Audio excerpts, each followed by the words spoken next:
necesitamos repasar siempre porque es importante que repasemos lo que hemos estado estudiando. Así que vamos a repasar la lección número 1. Y voy a hacer algo con ustedes ahora que es una de las cosas que yo hago en mi clase de bautismo. Este es un repaso, es un ejercicio que hacemos. Quiero que usted en el pizarrón, usted me va a escribir la respuesta. Yo le voy a hacer las preguntas, se lo voy a escribir en el pizarrón. En este lado, en el blanco, si es posible. Si le hace difícil, lo puede escribir de este lado. Si está marcado, no se borra. Okay, entonces escríbelo del otro lado. Por ejemplo, si le pregunto cuántos libros tiene la Biblia, ¿verdad? Usted va a escribir 66 y no me lo va a enseñar. Yo nunca voy a decir sí o no. ¿Okay? No lo diga, no diga, no grite, oh, ese no. No, nomás escríbalo y enséñeme. Es todo lo que tiene que hacer. Ok, ¿cuáles fueron? Trate de escribirlo en su pizarrón. ¿Cuáles son las tres razones por qué se desató el movimiento de los defensores y el Instituto Bíblico? Habían 3 filosofías que en ese momento se estaban desatando. No me digan, escríbanlo. Habían tres razones por qué. Ese es todo el punto de por qué estamos estudiando esto. No, ahí vamos con el primero. El primero es modernismo. ¿Qué es modernismo? ¿Verdad? Aparte, dígame, hermano. Todo lo práctico, Dios, el universo, todo. El modernismo. La escuela del modernismo era una escuela de pensamiento que nos decía algo acerca de... Acuérdense, ¿qué fue lo que... Acuérdense lo que pasó en Princeton, lo que pasó en la Biblia tenía que ser Los liberales, ¿no? Los liberales que empezaron a enseñar el modernismo. Esto fue el primer punto que hicimos la primera semana. Por eso los estoy llevando allá, porque que la Biblia no era no creían, empezaron a enseñar que la Biblia no era enteramente infalible, inerrante, sino que tenía sus errores. Por eso que empezaron a enseñar. El modernismo mismo tenía 5 puntos. 5 verdades fundamentales que rechazaban. Que los milagros no eran.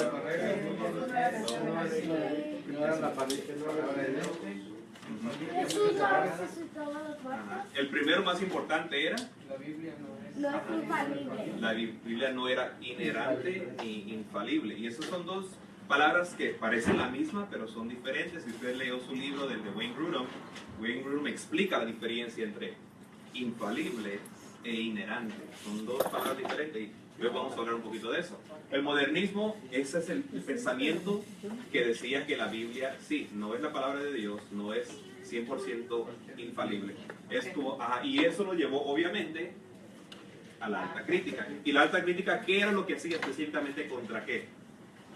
¿Contra qué se iba? Contra la Biblia. Y decía la alta crítica que la Biblia se tiene que leer como un libro cualquiera.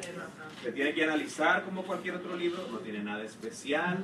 No inspira. No es inspirado. Es un libro que tiene muchas historias bellas, pero hasta ahí llega. Después de eso, nos llevó eso a la teoría de la evolución. ¿Cuál es la teoría de la evolución? Bueno, que conforme el tiempo fuera el tiempo vamos evolucionando. El hombre evolucionó de una célula de todos. Ajá. Es la teoría de Darwin. Sí. ¿Cuál es la teoría darwiniana? ¿Cuál es esa teoría? ¿Qué es lo que nos dice? Que de la nada se formó algo. No, que sí, de una célula se vino desprendiendo y fue evolucionando a través del tiempo hasta ahora que somos ya lo que somos. La teoría darwiniana, acuérdense que trata con el No, eso es algo que tenemos que corregir. Sí, no, es diferente. Porque hoy vamos a hablar de las diferencias entre lo que es la gran explosión. Porque recuérdense de que Charles Darwin, Carlitos, lo único que él atacaba y lo único que él hablaba era de la evolución de las especies, el origen de las especies. Él no habló del universo, de la cosmología, eso él no se metió en eso. El mundo y los científicos y los hombres hoy quieren llegar, y por eso es de que se desató otra teoría después, que vamos a hablar después. pero la teoría de la evolución es obviamente Sí. que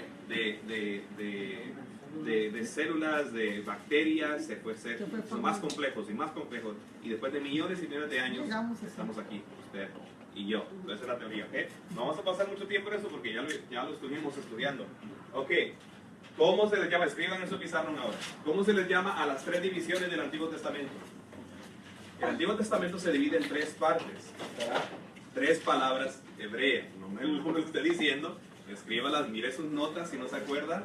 Usted debería de titular sus notas semana 2, origen, y así cuando tenga, ¡pum!, vámonos. Ya, no nomás agarrar página y estar escribiendo. Póngale el título de hoy, lunes, septiembre, ¿qué es ahora? 26. La Ya. palabra, Ajá, sí. Póngale las fechas siempre. Ya.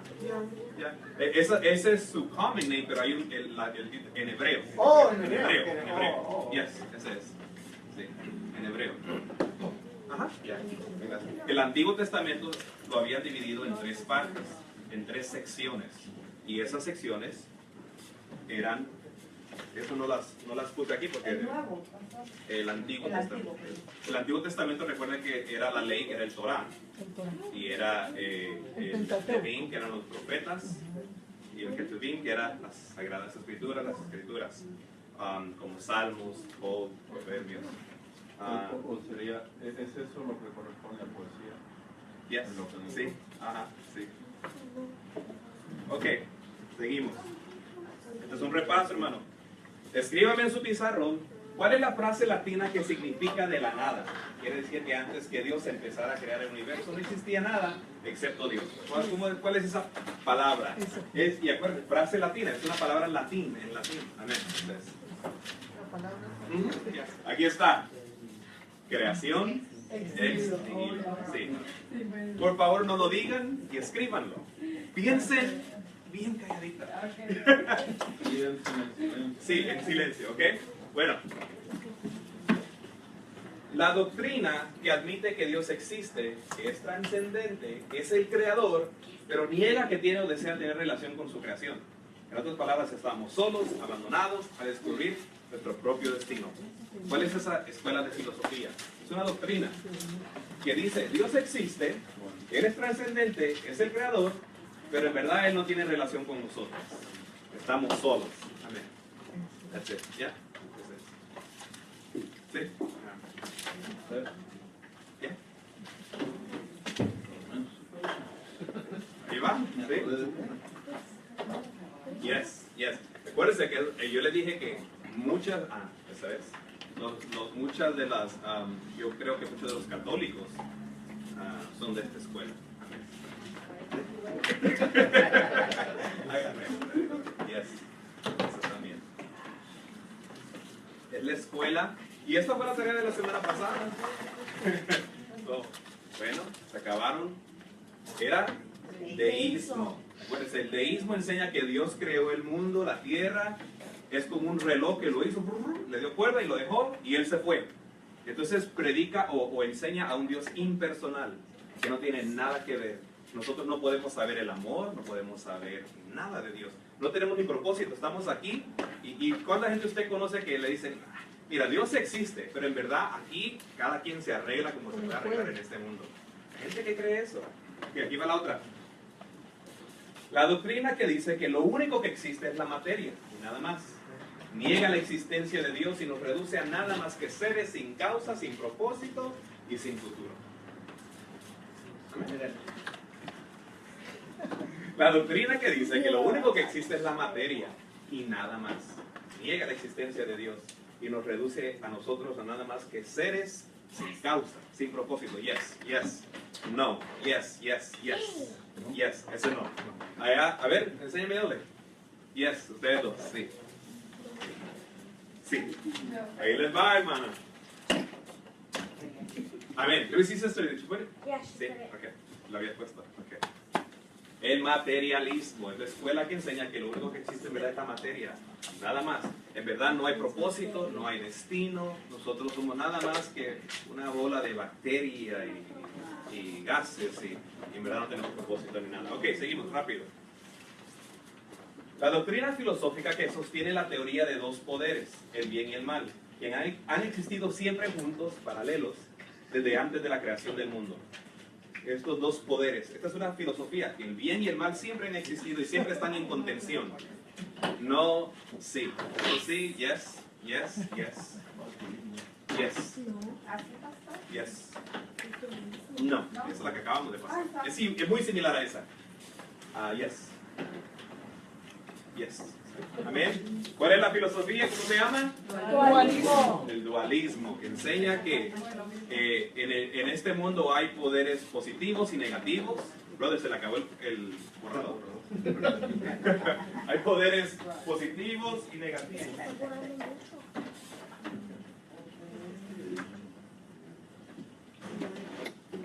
Intente este.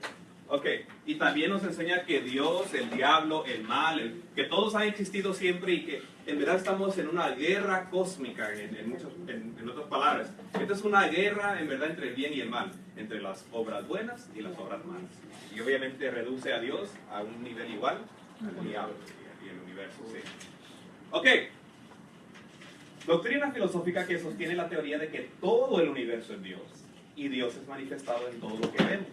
El mundo y su creación es una extensión de Dios mismo. Todo es Dios y Dios está en todo. Yes. Todo es Dios y Dios está en todo. Yes. Ahora sí, ahora sí. Yes, yes. Acuérdense, este viene de la palabra latina que quiere decir todo. No, not that one. Yes.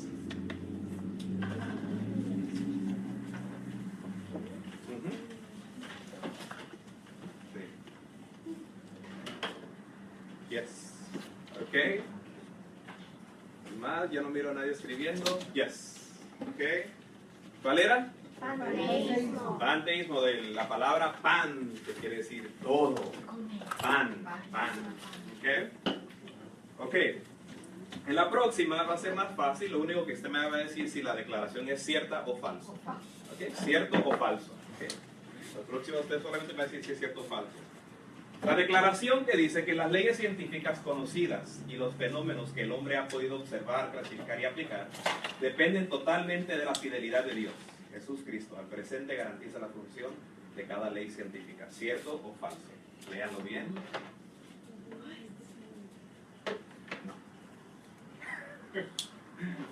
Este va a ser, en este no le voy a decir, nomás pónganlo porque solamente hay dos opciones aquí.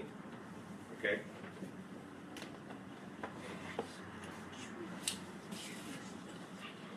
Si lo pueden poner así como el hermano Pablo, así, nomás enseñándolo así para que...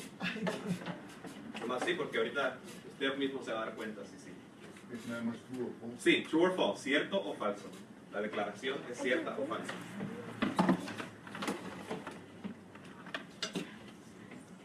¿Ven? Cierto. Colosenses 1:17 y Hebreos 1:13. Acuérdense, eran las citas que nos dicen que todo depende de Él, de Jesús. Él lo sostiene todo, las leyes científicas, todo lo sostiene Él. ¿Okay? Ahí vamos. La Biblia está llena de datos científicos y debe ser leída como libro de ciencia. La Biblia misma se declara la última autoridad en todos los aspectos de ciencia. ¿Cierto o falso? La Biblia, y léanlo, estas son declaraciones, la Biblia está llena de datos científicos y debe ser leída como libro de ciencia. La Biblia misma se declara la última autoridad en todos los aspectos de ciencia. ¿Cierto o falso? ¡Wow! Ahora todos están escribiendo rápido.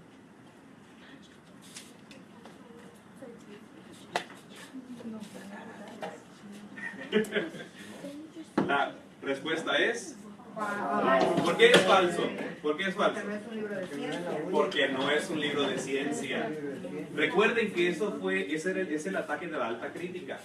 Que lo que los cristianos trataron de hacer es de decir, bueno, es cierto, la Biblia sí tiene mucha ciencia. Mira, te vamos a comprobar.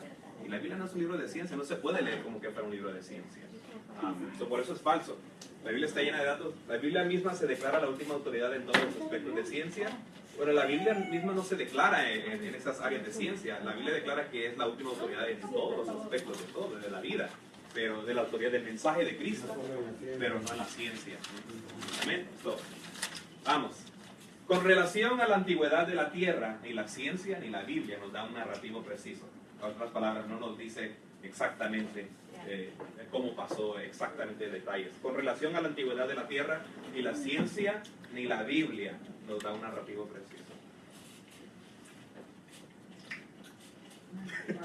¿Cierto o falso, Ole? Sigue poniendo no o sí. No, es cierto, sí, es falso. A ver. Vamos aquí, ¿qué es? ¿Sí o no? ¿Sí es? ¿Sí o no? Cierto. Es cierto. Ni la Biblia ni la ciencia nos dan un relato, una narración precisa que nos diga, mira, esto fue exactamente, nos dan. ¿Qué fue lo que dijo el doctor Grudem en su libro? Que la Biblia dice que no exige, pero sugiere una edad joven. Pero no dice lo exige, dice lo sugiere. Y él más adelante dice, tal vez en el futuro, tal vez algún día cambiará, de acuerdo a que vamos descubriendo nuevos datos, pero ahorita decimos nada, ni uno de los dos corrobora, porque recuerde que la Biblia no fue escrita para darnos esos datos. Y ahorita vamos a ver qué es la Biblia. Ok, Dios es el originador, el prototocos de todas las leyes y de todos los fenómenos que la ciencia trata de categorizar y clasificar. Dios es el originador de todas las leyes y de todos los fenómenos que la ciencia trata de categorizar y clasificar.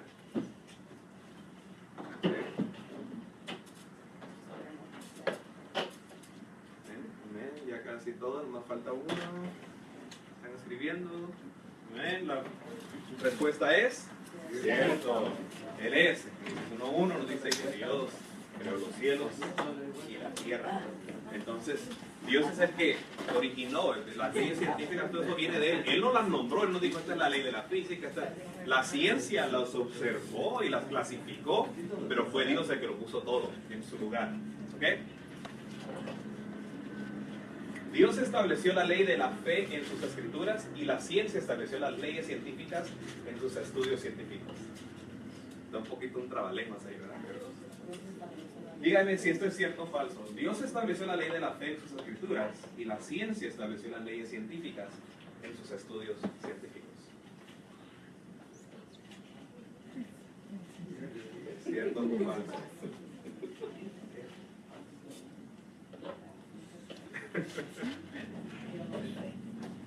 Bueno, es falso. Porque no existe ley de la fe. No hay. Entonces esa pregunta es... Sí, exacto. A veces es importante porque esto es la manera que mucha gente se desvía. Ahorita vamos a hablar de hermenéutica, en el estudio de hermenéutica que vamos a empezar creo que es en 2 semanas. Vamos a empezar a hablar de por qué la gente a veces malinterpreta los versículos y cómo llegan a conclusiones que en verdad uno dice, pero ¿cómo llegaste a eso? Hoy les voy a enseñar unos videos del libro de Mormón, de cómo se originó, y el libro del Corán, de cómo fue que se formó. Es que estos hombres llegaron a creer esto, y usted lo ve en los videos, son ellos mismos dando el relato de lo que pasó, y usted dice, pero ¿cómo la gente puede creer eso? Y es porque a veces no leemos bien lo que estamos leyendo. La ley de la fe en verdad no existe, y la ciencia nunca estableció leyes científicas. Ellos categorizaron lo que Dios ya había establecido, que fue la pregunta que acabamos de pasar. En Salmo 24, de Jehová es la tierra y su plenitud, el mundo y los que en él habitan. Ok. La ciencia puede hacer 2 cosas solamente. ¿Qué son? ¿Cuáles son? Escríbanlas. Pónganlas, escríbanlas.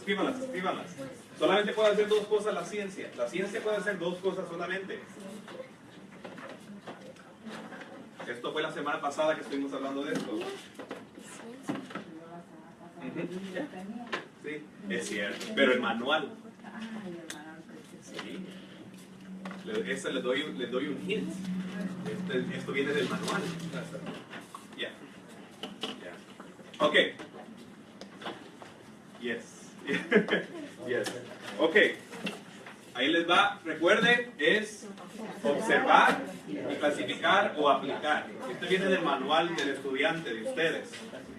Pero recuerde que la ciencia no solamente, y seguimos diciendo la ciencia, y cuando yo hablo de este término ahorita en este contexto de la ciencia, Me refiero a la ciencia humanista, a la ciencia que niega que Dios existe. Porque la ciencia verdadera siempre va a apuntar a Dios.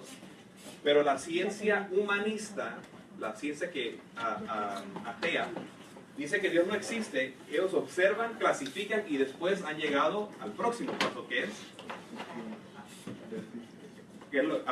la conclusión, especulan, llegan a las tesis y empiezan a especular. Y la teoría de la evolución es una especulación de ellos, que ahora ya se enseña como un hecho. Eso es, y el que no crea eso, de verdad que es un tonto. Y la palabra teoría quiere decir especulación, precisamente. Exactly. Exactly. So, ese es el repaso de hoy. Déjenme ver. Sí, ahí está. Esto sí vamos a decirlo todo. ¿Qué es la evolución teísta? Tiene que... La evolución teísta. Es la que enseña que Dios fue evolucionando. Que Dios sí creó el mundo, pero Dios fue creó, pero evolucionando. dejó al mundo solo. Dios estuvo envuelto en la evolución del hombre hasta que llegara a su límite. Intervino en ciertos puntos de la evolución. So, Dios intervino en ciertos puntos, pero Dios estuvo ahí, lo originó, pero después lo dejó. Acuérdense cuál fue la figura que usaba Wayne Grudem, que decía que después de 837.789, al fin hizo que un ratón caminara. Pero sí, entonces, si nosotros llegamos a creer en la evolución teísta que enseña de que Dios en verdad sí originó el mundo, pero la evolución es cierta porque tomó millones de años para que se hiciera lo que Dios quiso. Entonces la segunda pregunta es, ¿cómo representa a Dios? ¿Qué tipo de Dios es ese entonces? ¿Qué? Él es infalible o inerrante. Porque la evolución misma dice, Y no es inmanente tampoco. no es inmanente, no es omnipresente. Bueno, no creo que eso Que cabe ahí. pero es un Dios soberano, más pero si creemos en la evolución teísta, estamos haciendo a Dios como Como una persona que comete pecado. uno de esos científicos que está tratando, a ver cómo le hago para que esto, Como observador. sí, como que él simplemente está mirando cómo se hace y ahí va bien, pero no interviene hasta que, como que el mundo fue su laboratorio y él lo estaba como Frankenstein, modelando como él. Y obviamente nosotros creemos en un Dios que creó el mundo, los cielos, la tierra. Hoy vamos a leer un poquito de eso. Pero si creemos en la evolución teísta se dio a raíz de que los cristianos querían que la evolución, querían reconciliarse de alguna manera. No nos odien, por favor, profesores de Princeton, no nos odien, profesores de Harvard. Nosotros también somos inteligentes como ustedes. Les vamos a dar entonces una teoría nueva. Dios creó el universo, pero lo hizo después de millones. Ustedes tienen razón, pero fue Dios el que lo hizo. Y era una manera que ellos trataban de reconciliar las dos cosas. Es peligroso porque sí, hacemos a Dios como una persona que cometió un montón de errores para llegar a lo que somos nosotros ahora. Entonces no es inerrante, no es infalible en verdad. Es un Dios que comete un montón de errores. Y eso no es el Dios que la Biblia nos habla. ¿Okay? So, por eso no podemos... Ahora, ¿podemos saber la edad exacta de la Tierra? No. ¿Y por qué no? Porque Dios no lo ha revelado. ¿Por qué no usamos la cronología que está en Génesis? ¿Por qué no usamos? Podemos decir que fue en 6 días, pero el no es exacto, porque no dice exacto. Sobre todo por lo que usan es que cuando dice y Dios creó la tierra, pero luego dice y la tierra estaba desordenada y todo. Los que lo enseñan que fue millones de años, ahí es donde acepta que primero creó Dios la tierra, pero no la creó como él dijo que estaba toda desordenada, no había orden, fueron millones de años que pasaron hasta que sí, ahí es donde se meten los millones de años. Esto es algo que yo voy a tratar y el doctor Grudem en su libro lo habla y la próxima semana ustedes lo van a leer en el manual del estudiante y también está en el libro de hermenéutica. Cuando Dios escribió la Biblia, ¿usted se acuerda? Esto fue parte de su tarea y no hemos llegado a la tarea todavía. Pero recuerde de que hay algo increíble que sucedió ahí. Había una combinación de algo que estaba pasando. Cuando Dios dice que creó el mundo en 6 días, ¿qué nos quiso decir? ¿Qué cree usted que Él quiso decirnos? Sí, lo hizo en 7 6 días. de 24 horas. Porque llegar al punto de decir, que es lo que pasó con los judíos, llegó al punto de decir que a menos que usted vaya al seminario teológico y a menos que usted venga al instituto bíblico, usted nunca va a entender lo que la Biblia dice. ¿O será que Dios pues, es tan bueno y tan misericordioso que nos dejó un testamento y una historia que cualquier persona pudiera leer y entender y conocerlo a Él? ¿O será que necesitamos doctorados en griego y en hebreo para conocer a Dios? No. ¿Será que Dios se reveló? Eso es lo que vamos a estar hablando un poquito hoy más al rato y la próxima semana. La inspiración de la Biblia y cómo nosotros podemos llegar a las conclusiones de ciertas partes de la Biblia.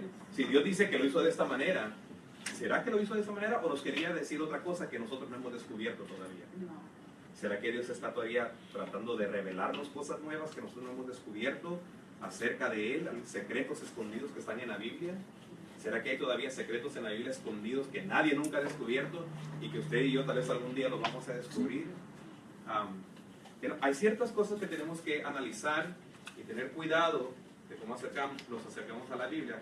La Biblia es la palabra de Dios y, como le digo, wow, este es el repaso todavía. Pero ahorita vamos a entrar a la clase donde vamos a ver del Theopneustos. ¿Se acuerda de esa palabra Theopneustos? Inspiración, el soplo de Dios, el neuma, el soma. El neuma es el griego, el soma es el hebreo. Ok, rápido. ¿Cuál es la diferencia de la teoría de la gran explosión y la evolución darwiniana? La gran explosión viene de la nada. No, que la explosión. Es algo tan compacto y que explotó, quién sabe por qué causa, y se sigue expandiendo en el universo. Creó todo. Esto es muy importante, hermano. La gran explosión es the Big Bang. Es antes de la Es antes. Antes de la Y entonces la teoría darwiniana es que lo que La acabamos de decir teoría de la hace rato. evolución. Entonces, lo que Darwin nunca dijo fue de dónde vino eso. Él nunca se metió en eso. Él lo único que dijo fue que en un tiempo atrás hubo una bacteria, y hubo algo. ¿De dónde viene esa? Él no se metió a explicarlo, primordial soup, nada de, él no se metió a explicar nada de eso. Lo único que dijo, hace tiempo atrás existía esta bacteria y una célula, una célula, single cell organism, una bacteria solita. Y él nunca explica de dónde vino, simplemente dice que ahí estaba. Y de ahí fue la evolución. Después de varios de billones de años, entonces llegamos a estar nosotros. El Big Bang dice que más atrás que eso todavía no había nada. El Big Bang trata con la cosmología, la evolución trata con la antropología, nosotros, los antrópocos, nosotros los hombres de dust, de tierra.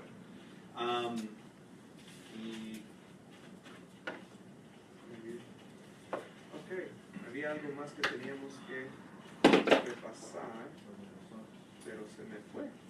Interesting. Ok. So, esta es la palabra de hoy, Theopneustos. Y vamos a tratar de resumir esto bien rápido. Theopneustos usted conoce, es la palabra griega, ¿qué quiere decir? El viento, el soplo. Uno de los escritores dice que Dios sopló, Él exhaló y los hombres inhalaron. So, Dios sopló, los hombres respiraron el respiro de Dios. Esto lo encontramos en 2 Timoteo 3:16. ¿Y qué dice 2 Timoteo? Toda palabra es inspirada de Dios, útil para enseñar, para redarguir, para instruir en justicia. Amén.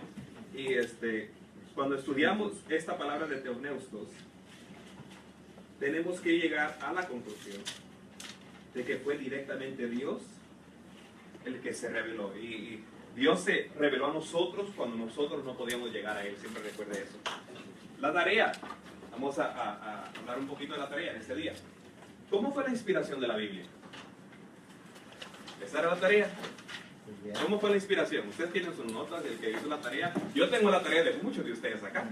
Pero yo quiero que usted me diga a mí. Sí, que el soplo de Dios nos dio a los profetas para poder.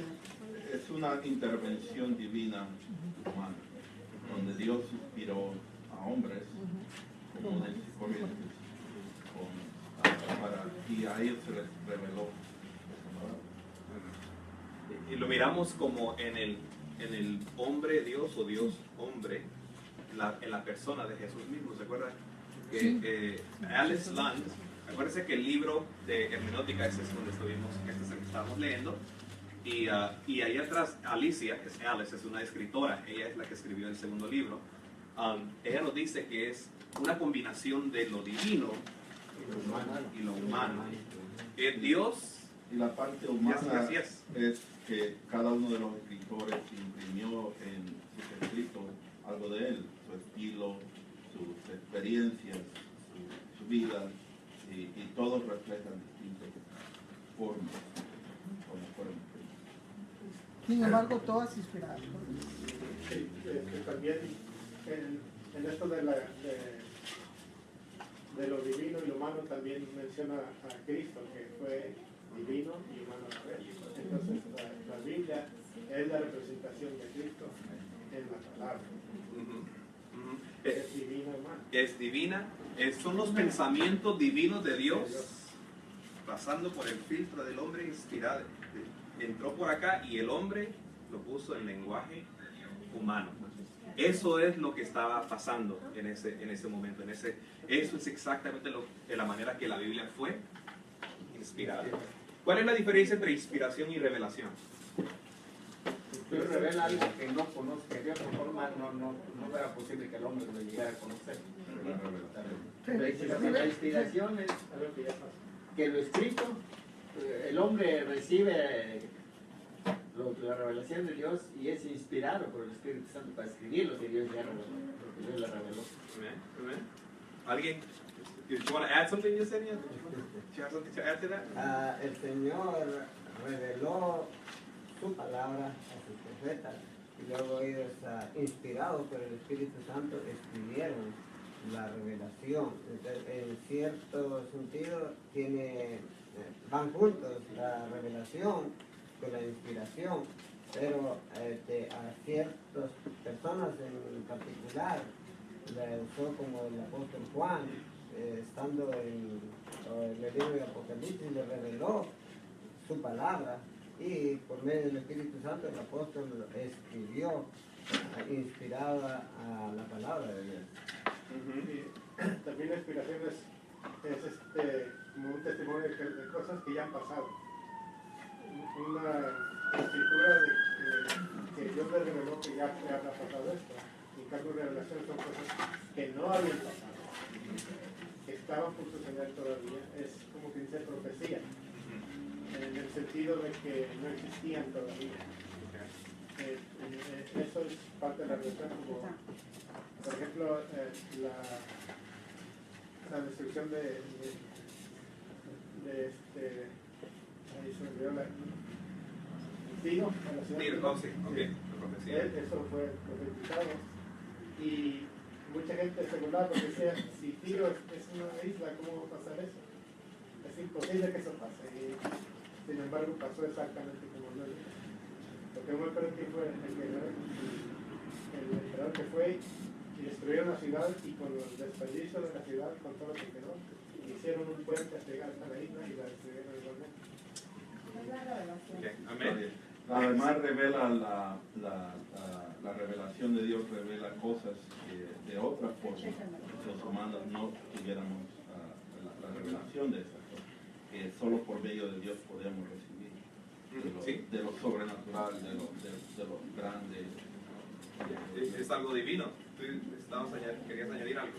Sí, que la diferencia para mí es de que en la inspiración el Espíritu Santo revela a los hombres cosas ya conocidas, mientras que en la revelación le revela Dios a los hombres nuevas verdades, o sea, otras cosas. Okay. Is that what you were going to say, Yesenia? Dímelo. Agrégalo. La revelación descubre nuevas verdades a los hombres y la inspiración les guía y controla en publicarlas. Okay. So, ¿cierto o falso? Toda la Biblia fue revelada. Toda la Biblia es revelada de parte de Dios. Sí, cierto. Es falso. Oh, sí. Es falso. No toda la Biblia fue revelada. Era Fue inspirada. inspirada. Sí. Porque a Pedro no le tuvo que revelar nada de que estaba mirando a Sí. Jesús crucificado. Él estaba ahí. Sí. He was there. Nadie le tuvo que revelar. Aunque no fue Pedrito el que escribió el libro de Marcos, sino que fue su secretario, que fue Marcos, el sobrino de Juan. Una revelación es como el libro de Apocalipsis. Exacto. Sí. Una revelación sería, hay otra. Hay una pregunta que yo siempre les he hecho. ¿Cómo sabía Moisés qué pasó en Génesis 1:1 si él no estaba ahí? Sí. ¿Cómo pasó cuando murió Moisés y vino a pelear? ¿Y cómo escribió Moisés su muerte? Sí, ¿cómo fue que supo cómo fue la lucha entre el ángel? Esa fue revelación. Esa fue revelación porque Moisés no estuvo ahí en el diluvio. Sin embargo, y esto en las próximas semanas vamos a estar hablando de cómo fue que esos datos se fueron grabados en la historia. ¿Quién los escribió y dónde los escribieron? ¿Dónde quedaron marcados? ¿Y cómo es que Moisés... Esto nos ha llevado a una teoría que en Princeton, en Harvard Divinity, muchas de las escuelas seculares de teología hoy emplean, que es la teoría de los 4 copiladores. Les digo más después, vamos a hablar de esto, de que hubieron 4 diferentes escritores para el Pentateuco. Hubieron 4. Y que en cada diferentes generaciones le fueron añadiendo partes al Pentateuco. Esa es una teoría, porque mucha gente hace la pregunta, pero ¿cómo Moisés sabía lo que pasó ahí? ¿Y cómo sabía lo que pasó en la Torre de Babel? Sí. Nosotros sabemos de que Dios revela, porque la Biblia dice, Pero no hay algo, no sucede algo similar en el Génesis entre el capítulo 1 y el verso 2, entre la versión sacerdotal porque prácticamente o es el 3, donde se repite prácticamente lo mismo. Es un resumen. Sí, eso es lo que le digo. De que, yes. Entonces tenemos me lo sé en inglés, the Jayhwes, the Priestley, eran 4 diferentes escuelas que hablaban como en Génesis 1 y 2, es un resumen básicamente. Génesis 1 y capítulo 1 y Génesis capítulo 2, casi le dan la misma historia. Pero uno es un resumen, el primero es un poquito más detallado. Pero la escuela del pensamiento de la alta crítica, la teoría de ellos fue, esos son 2 diferentes escritores, en diferentes edades, que estaban tratando de armonizar algo y hacerlo más completo. Nosotros lo que creemos es de que fue Moisés, como les digo, esto es lo que vamos a estar hablando en las próximas semanas con usted lea en la lección número 2, porque vamos a regresarnos a la 2, y después nos vamos a brincar a la 4. Pero sí, esas son teorías que existen. Ok, hemos terminado con la tarea y necesitamos nombrar las 5 teorías erróneas. Lo vamos a repasar ahorita que regresemos del break, porque ya llegamos al break. Así de que vamos a tomar un break y a las 8 regresamos. Use esos 20 minutos para ir al baño, para agarrar una tacita de café, para estirarse un poquito. Y ahorita regresamos con la segunda parte de esta clase. Ya.